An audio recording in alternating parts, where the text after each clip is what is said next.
अरे नहीं डॉली, ट्रैफिक बहुत ज्यादा होता है। अगर मैं घर आऊंगा ना तो हम लोग लेट हो जाएंगे। आप ऐसा करो, मम्मी जी को लेके ना ऑफिस पहुंचो, हम लोग ना यहीं से चल लेंगे मौसी जी के घर। और वैसे ही मौसी जी के घर का रास्ता मेरे ऑफिस से तो होके जाता है। कोई बात नहीं राजीव, मैं मम्मी जी को लेके आपके ऑफिस पहुंचती हूँ। ठीक है मम्मी जी, राजीव कह रहे हैं अगर मैं घर आऊंगा ना तो बहुत ज्यादा ट्रैफिक मिलेगा, तो मासी जी के घर जाने के लिए लेट हो जाएंगे। तो हम ऐसा करते हैं, राजीव के ऑफिस पहुंचते हैं, राजीव हमें वहीं मिलेंगे, तो वहीं से मासी जी के घर चलेंगे। हाँ राजीव, मैं और मम्मी जी आपके ऑफिस के बाहर पहुंच गए हैं। आप आ जाओ नीचे, हम वेट कर रहे हैं। अरे बहू, ये लड़का जो घूम रहा है ना, इसको अपने स्कूल में मैंने पढ़ाया है। ये लड़का मम्मी जी? हाँ। अरे नहीं मम्मी जी, आपको कुछ गलतफहमी हो रही होगी। मुझे तो नहीं लगता ये लड़का आपके स्कूल में पढ़ता होगा। आपके स्कूल में तो हाई प्रोफाइल बच्चे पढ़ते हैं, ये कहाँ पढ़ता होगा। इसके कपड़े देखो, एकदम थर्ड क्लास। अरे नहीं बहू, मुझे कोई गलतफहमी नहीं हो रही है। ये तो बहुत गरीब था, लेकिन कर क्या रहा है यहाँ पे? मम्मी जी, यहाँ पर इतने सारे ऑफिसेज बने हुए हैं, किसी ऑफिस में होगा चपरासी। इसके कपड़े देखकर तो यही आइडिया लग रहा है कि चपरासी होगा। हाँ बहू, तो बिल्कुल ठीक कह रही है। ये था ही चपरासी बनने लायक। चल इससे बात करते हैं। सुन। ओ मैम, आप? नमस्ते मैम, बड़े सालों बाद देखा आपको। अरे बहू, मैं कह रही थी ना, ये वही है। मेरी छोड़, तू यहाँ पे क्या कर रहा है? वो मैम, यह MK बिल्डर है ना। अच्छा, वो MK बिल्डर, वहाँ मेरा बेटा भी मैनेजर है। और वैसे तुम्हें पता ही होगा, MK बिल्डर यहाँ की सबसे बड़ी कंपनी है। वैसे तुम MK बिल्डर में क्या करते हो? हाँ मैम, आप सही कह रहे हैं, MK बिल्डर्स यहाँ की सबसे बड़ी कंपनी है और मैं उस कंपनी का चपरासी होगा और क्या। तेरी शकल से और पहनावे से तो लगता है ऐसे ही। हाँ मम्मी जी, वैसे इतना आइडिया तो मुझे भी था कि MK बिल्डर में चपरासी होगा, क्योंकि इसकी शक्ल और पहनावे से देखकर तो यही लग रहा है कि वहाँ चपरासी से ऊपर हो ही नहीं सकता। मैंने तो मम्मी जी वैसे ही पूछ लिया। मम्मी जी, सारी बात एक तरफ है, पर ये बात हजम नहीं हो रही कि ये आपके स्कूल में पढ़ता था। इसका एडमिशन कैसे हो गया आपके स्कूल में? इसका एडमिशन तो ना गरीब कोटे में हुआ था। तुझे तो पता ही है, अमीर घर के बच्चे पढ़ते हैं हमारे स्कूल में। पूरे क्लास में सबसे गरीब यही था। माना कि इसकी स्कूल की फीस माफ थी। स्कूल में तो और भी तो खर्चे होते हैं जो कि ये दे नहीं पाता था। हाँ तो मम्मी जी, ये स्कूल के खर्चे कहाँ दे पाता होगा। इन गरीब लोगों का इस बड़े स्कूलों में एडमिशन हो तो जाता है, पर ये ना अफोर्ड नहीं कर पाते, क्योंकि बड़े स्कूलों में इतनी बड़ी बड़ी एक्टिविटीज होती हैं, गेम्स होते हैं, जिसमें कि पैसा लगता है, पैसा। हाँ बहू, ये गरीब था, इसके पास किसी चीज के लिए पैसे नहीं होते थे। तभी तो ये मम्मी जी स्कूल की कोई भी एक्टिविटी में हिस्सा नहीं ले पाता होगा, क्योंकि इनके पास पैसे ही नहीं होते होंगे। हाँ मैम, आप ठीक कह रहे हैं। स्कूल में मेरी फीस तो माफ थी, लेकिन मेरे पास पैसे ना होने के कारण मैं स्कूल में किसी भी एक्टिविटी में हिस्सा नहीं ले पाता था।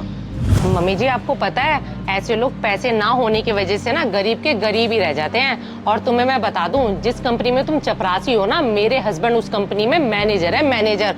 और दिन में कम से कम 10-12 बार तो तुम उनको पानी पिलाते होगे। और पता है मेरे हस्बैंड का नाम क्या है? राजीव। हाँ, मैं राजीव जी को जानता हूँ, वो हमारी कंपनी में मैनेजर हैं। चलो सारी बात छोड़ो, देखने में तो तू भोला भाला लग रहा है और मम्मी जी का स्टूडेंट भी रह चुका है। मैं ऐसा करती हूँ, राजीव से बोल के ना तेरी सिफारिश लगा देती हूँ। अब तू चपरासी है, चपरासी लगना तो चाहिए। तू ये बता, तेरे को कौन से कलर की ड्रेस अच्छी लगेगी, खाकी कलर की या ब्लू कलर की? अब इतना तो तेरे लिए करना बनता ही बनता है, क्योंकि मम्मी जी का पुराना स्टूडेंट जो रह चुका है तू। बहू, मैं ट्यूशन देती थी और इसको भी बोला था कि तू भी ट्यूशन ले लिया कर। मैंने इसको यहाँ तक कहा था कि तू गरीब है, तू कम पैसे दे दिया कर। फिर इसने बोला हमारा घर का खर्चा बड़े मुश्किल से चलता है, मैं कहाँ से दे पाऊंगा। बहू, ये इतना चला के मुझसे कहने लगा कि मुझे फ्री में ट्यूशन पढ़ा दो, जब मैं बड़ा हो जाऊंगा मेरी नौकरी लग जाएगी, जब मैं पैसे दे दूंगा। मैंने तो इसे साफ मना कर दिया था, पैसे लाएगा तो पढ़ाऊंगी, नहीं भाग यहाँ से। क्या मम्मी जी, ये क्या कह रहा था? जब मेरी नौकरी लगेगी तो आपकी पूरी फीस दे दूंगा। ये नौकरी लगी इसकी चपरासी की।